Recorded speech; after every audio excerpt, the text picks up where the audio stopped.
My name is Clare Grant, 28 years old. The laughter hit first, sharp, polished, and cruel. It ricocheted across the ballroom like silverware falling onto marble. Chandeliers rained gold light over crystal tables, and I stood by the flower arch holding a tray of folded napkins because someone had to stay busy when they didn't belong. Every laugh had a shape. My stepmother's sounded like champagne fizz, pretty, hollow, and designed to sting. Her friends' giggles followed in waves, feeding off her cues. I smiled because that's what I'd been taught. Smile, stay quiet, disappear. Victoria, never mom, glided toward me in a glittering silver gown that whispered money with every move. "Sweetheart," she cooed, her voice dipped in honey and venom. "Don't stand near the bride. We don't want people thinking you're in the family photos." Her manicured hand brushed my shoulder, but the shove that followed wasn't gentle. My heel caught the carpet's edge. Laughter burst again, unfiltered, the kind that bites. Someone muttered, "She always finds a way to make things awkward." Another whispered, "Bless her heart, she tries." I lowered my gaze, pretending to adjust the napkins. Across the room, my father raised his glass to toast with Victoria's new relatives. He saw me stumble. He didn't move. He never did.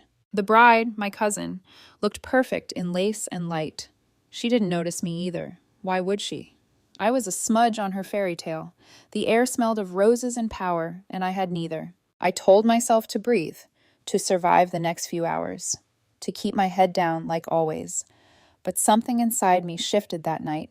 A sound, low and distant at first, grew louder. The faint thump of rotors sliced through the music. Heads turned toward the glass doors as petals lifted from the floor in a gust of wind. A helicopter hovered just beyond the terrace, its blades scattering rose confetti into the air. Then the doors swung open, and a man in a navy suit stepped inside. The room hushed instantly. He wasn't like the others. His confidence was quiet, effortless. He scanned the crowd, and when his eyes met mine, the air changed. He walked straight through the murmuring guests and stopped in front of me. "Mrs. Grant," he said with a slight bow, his tone formal, low, and unshakable. "The helicopter's ready for departure." Victoria's laugh froze mid-breath. "Excuse me?" she snapped. "You must be mistaken." The man didn't look at her. His gaze stayed on me. "No mistake, ma'am. Mr. Grant sent me personally." Silence tightened around us like glass about to shatter. Phones lifted. Whispers bloomed. My father's glass stopped midair. For a heartbeat, I couldn't move.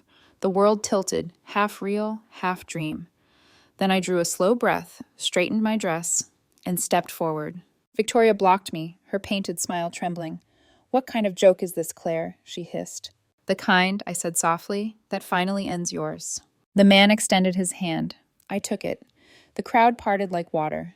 I walked through the silence, the wind from the open doors brushing my skin, cool and electric. Outside, the night roared alive, the blades turning faster, scattering light and petals. I didn't look back.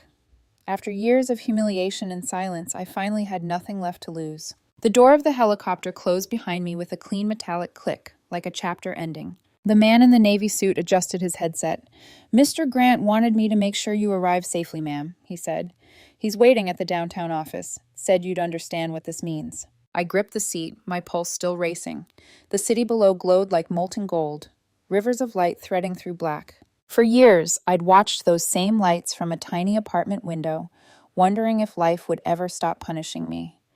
Tonight they looked different, not distant anymore. I stared out the window, the reflection of the woman staring back at me almost unrecognizable. For the first time, I wasn't the invisible one. The rhythm of the rotors steadied my heartbeat. Somewhere deep down, I understood this wasn't random. This was planned. Nathan Grant didn't send helicopters for nothing. I thought back to the night I'd met him properly, months earlier, when I was just the late shift assistant at his aerospace firm. Everyone had gone home except me. I'd fallen asleep over a stack of invoices. I remembered waking to the soft clink of a coffee cup being set beside me. "You don't have to prove anything to anyone," he'd said, his voice calm, almost fatherly. "Hard work speaks louder than their cruelty." No one had ever said something like that to me before. Since that night, he had mentored me quietly, showing me how contracts worked, how to negotiate, how to lead without apology. He saw something in me my own father refused to see: grit. When his health began to fail, I visited often. not as an employee, but as the one person who didn't treat him like an empire. I never imagined he'd trust me with anything more than advice. And yet here I was, his name echoing through the roar of the blades, a stranger's hand guiding me toward something that felt like destiny. The pilot turned slightly. "We'll be landing in 5 minutes, Ms. Grant." "Ms. Grant," I repeated under my breath. The title felt foreign, heavy. Below, skyscrapers gleamed like sentinels, guarding the city's secrets. The largest one bore a logo I used to pass every day on my commute, Grant Aerodynamics. The helicopter descended toward its rooftop helipad. My reflection wavered against the window, half the girl I used to be, half someone entirely new. As we touched down, the rotors slowed, the noise fading into an eerie calm. The man opened the door and gestured toward the glowing tower entrance. "They're waiting for you upstairs," he said. I stepped out. The city wind whipped through my hair, the scent of rain and jet fuel mixing in the air. Cameras flashed from the street below. Someone must have leaked the news. The new CEO of Grant Aerodynamics, the headlines would soon read, was the girl humiliated at her family's wedding. I turned toward the skyline one last time. Somewhere out there, Victoria was probably replaying that moment, realizing too late that every insult she'd ever thrown had been training me to rise. My heels clicked against the rooftop concrete. Each step sounded like reclaiming something that had always been mine. This wasn't revenge. It was justice, finally dressed in confidence. The elevator doors opened with a hush, revealing a corridor lined in glass and gold. My reflection followed me down its length, hair tousled from the helicopter wind, heels steady now instead of trembling. Grant Aerodynamics. The name alone once belonged to another world. I used to deliver coffee here on weekends, invisible among engineers and executives. Now I was walking toward the boardroom they once told me I'd never see from the inside. The receptionist, a young man I vaguely remembered from those early days, blinked in disbelief. "Ms. Grant?" I nodded. "They're expecting me." He stood so fast his chair rolled back. "Yes, ma'am, right this way." The double doors at the end of the hall opened into a boardroom bathed in morning light. Executives stood from their seats, faces tight with shock, curiosity, or both. At the head of the table sat Victoria, silver hair perfect, posture regal, except for the tremor in her hand gripping a pen. My father was beside her, glass of water in front of him like it might anchor him in place. "Claire," he said finally, voice thin, rehearsed, "this is unexpected." "Not really," I replied, setting my bag on the polished table. Nathan trusted me with this company months before he passed. The transition was waiting for today. A hush rippled through the room. Victoria's laugh cracked like porcelain. "You expect us to believe that? You could barely keep a job, Claire." Her eyes gleamed with desperate amusement. "You must have tricked that poor man somehow." I turned slowly toward her. "He wasn't poor, and I didn't trick anyone." Her lipstick smile faltered. "I worked beside him," I continued, calm and unflinching. "I earned his trust. Learned every piece of this business from the ground up, while you were busy buying designer shoes with my father's money." A few executives shifted, discomfort flashing across their faces. One man cleared his throat. Carter, senior partner, silver-haired, steady. "Mrs. Grant," he said to Victoria, "the succession papers are valid. The late Mr. Grant signed everything himself. Your stepdaughter owns 71% of the company." For the first time in her life, Victoria's color drained. My father blinked rapidly, his mouth opening and closing like a fish pulled from water. 71%? Carter nodded. Effective immediately. The air thickened. Even the hum of the city seemed to fade beneath the weight of what had just been said. I took a slow step forward. "Funny," I said quietly. "You used to laugh when I brought you coffee, when I worked double shifts to pay rent after you threw me out. You said I'd never become anything worth mentioning." My father's voice cracked. "You could have told us, Claire. We could have celebrated together." I met his eyes, the same eyes that had looked away so many times. "No," I said softly. "You only celebrate people when there's something to gain." Victoria rose from her seat, trembling but pretending not to. "Listen to me, young lady." "No," I cut in, my voice slicing through the room. "You listen." The silence that followed wasn't empty, it was electric. "I spent years being quiet, polite, waiting for people like you to see me," I said, my tone steady but sharp. "But that's not how respect works. Respect isn't given to the loudest or richest. It's earned. and I don't need your approval anymore. I turned toward the board. My first directive as acting CEO is a full audit of every vendor and partnership. Anyone found using this company for personal gain, my eyes slid back to Victoria, will be gone by sunrise. Her lips parted, but no words came. The confidence she'd weaponized for years had finally deserted her. The security escort outside will show you out, I added evenly. You no longer have access to company property. My father half stood, reaching for her. Claire, you can't. Oh, I can, I said, almost gently. You did worse, just without the paperwork. The door opened. 2 security officers stepped in, polite, professional, waiting. Victoria's perfect composure cracked. You'll regret this, she whispered, her voice shaking. I tilted my head slightly. The only thing I regret, I said, is that it took me this long to stop asking for permission. They guided her out, her perfume trailing behind like the last trace of a storm. My father hesitated, torn between pride and guilt, before following her. When the doors closed, the silence that filled the room wasn't awkward. It was mine. Carter approached, extending his hand. Welcome back, Mrs. Grant, he said warmly. I think the company's in capable hands. Thank you, I said, shaking it. We'll rebuild properly this time. He smiled faintly. Mr. Grant always said you had the spine of steel. I suppose he was right. I looked toward the panoramic window overlooking the city. The same skyline that once looked unreachable now stretched beneath me like a living thing. For years, I'd been standing outside these walls, waiting to be seen. Now I was the one deciding who stayed inside. As the room emptied, I sat for a moment alone at the table, tracing my finger along the polished wood.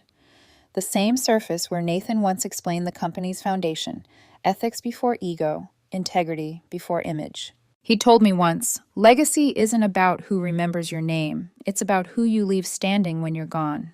And now somehow I was the one left standing. I remembered the night he'd called me into his office, pale and tired but clear-eyed. Claire, he'd said, there are people who build empires to prove something. Don't be one of them. Build to protect something. I hadn't understood it then. I did now. My phone buzzed. Notifications, news alerts, messages flooding in. Headlines were already spreading. Unknown woman named successor to Grant Empire. Assistant turned CEO, shocks industry. Helicopter drama at society wedding. I silenced it. The noise of validation was nothing compared to the quiet hum of belonging. Carter paused at the doorway. You'll have the press outside all night. Do you want us to escort you to the penthouse? I smiled faintly. No need. I think I can find my way home now. He nodded and left. When I finally stepped into the elevator again, the mirrored walls caught my reflection from every angle, no longer the trembling girl holding napkins, no longer the one people laughed at. The elevator descended through glass floors glowing with light. Below, employees whispered, glancing up as I passed. Some smiled, tentative but hopeful. For the first time, the word Grant didn't sound like something borrowed. It sounded like something earned. Outside, the wind was cooler, the city humming with distant traffic and flashing cameras. Somewhere out there, Victoria was already spinning her version of the story, but it didn't matter. Because this wasn't her world anymore. This was mine. And for the first time in my life, power didn't feel dirty. It felt like peace. The morning after the headlines felt like standing in a new skin. The city buzzed outside my penthouse windows, sunlight streaking through the blinds in quiet gold. Newspapers on the counter screamed my name in black ink. Clare Grant, the assistant who inherited an empire. I should have felt victorious. Instead, it was strangely silent. I wrapped my hands around a mug of coffee, watching the steam fade. Success had weight. It wasn't the soft, cinematic ending people imagined. It pressed against the ribs, reminding you what it cost to stand where you were. Nathan's name was everywhere. Photos of him beside me at company events. Headlines speculating about mentorship, inheritance, betrayal. The world loved a story that mixed grief with gossip. But none of them knew the truth, that what he left me wasn't revenge or wealth, it was belief. The knock came mid-thought. Mrs. Grant? My assistant, Melissa, peeked in. Someone's here, says it's urgent. I didn't turn from the window. Who? She hesitated. Your father. The words hit harder than I expected. Send him in. He entered slowly, the same suit from the wedding now wrinkled and tired. His tie hung loose, his face, older than I remembered, carried the look of a man who'd run out of ways to pretend. Claire, he began, his voice fragile. I didn't know where else to go. I motioned to the chair across from me. You've had years to talk. Why now? He sat down, shoulders slumped. Victoria's gone. My pulse skipped. Gone? She emptied the accounts, he said quietly. Left a note. Said she deserves a better life. I leaned back, eyes narrowing. And now you remember I exist. He swallowed hard. You were right about her, about everything. I should have seen it. His hands trembled. You have every right to hate me. I said nothing. He continued, voice cracking. I thought money could fix everything. I thought keeping peace was the same as keeping family. But I watched that video, the one of you leaving the wedding in that helicopter. You looked free. I met his gaze. Freedom costs something, Dad. Mine cost your approval. He looked down at his hands, ashamed. You've built something incredible. Nathan would be proud of you. At his name, something in my chest tightened. Nathan taught me what you never did, I said softly. That strength doesn't come from being loud or rich. It comes from knowing your worth when nobody else does. He nodded slowly. I don't deserve forgiveness. No, I agreed, but I deserve peace. For a while, neither of us spoke. The city murmured beneath the glass walls, the low hum of traffic like the sound of time moving on. He finally stood, his shadow long across the floor.